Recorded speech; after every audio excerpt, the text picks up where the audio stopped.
they're given the instruction, if you can possibly go, you have to. And if you can't afford the travel, that's okay, because we're putting on a coach from Copenhagen, which is like a 20-hour drive. There's literally no escaping it. And so I've been trying to really show that to the council. Scientology applied in July for a public spaces protection order, which is basically a ban on protesting outside St. Hill. It's an exclusion order that would limit the area and say, hey, you can't hold signs or, shout chants or whatever the conditions are within a certain radius of the property. They applied in July, and again, through FOI, I can now see all these emails. The council said, okay, well, when is the event happening? And Scientology for months couldn't give the answer. They said, we know it's in October. It turns out Janet Laveau told the council that they were preparing for it to be the first or second weekend of October, because that's what they'd been instructed to prepare for.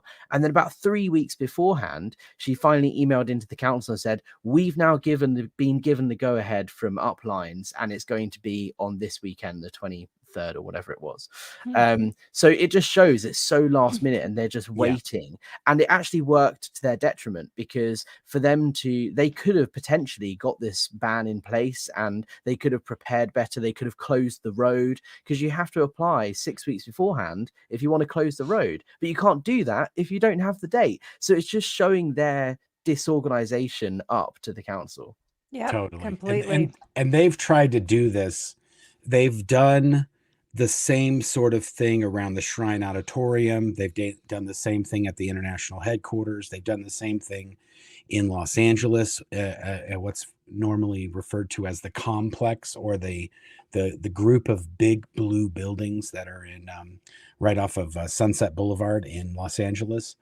And what they do is they try to shoot footage or do walk and talk on the sidewalks, or whatever it'll take, so that they can shut down both sides of the street and then provide a detour around all their stuff. And then that way protesters can't get near where the Scientologists are going to be. And this is a common tactic that they also use in Florida at the Ruth Eckerd Hall, or at the Fort Harrison Hotel, where they sometimes do smaller events. So it's amazing that this is the first time that they've actually tried to do it in the UK. But it's not surprising that they failed utterly, because they're very good at that.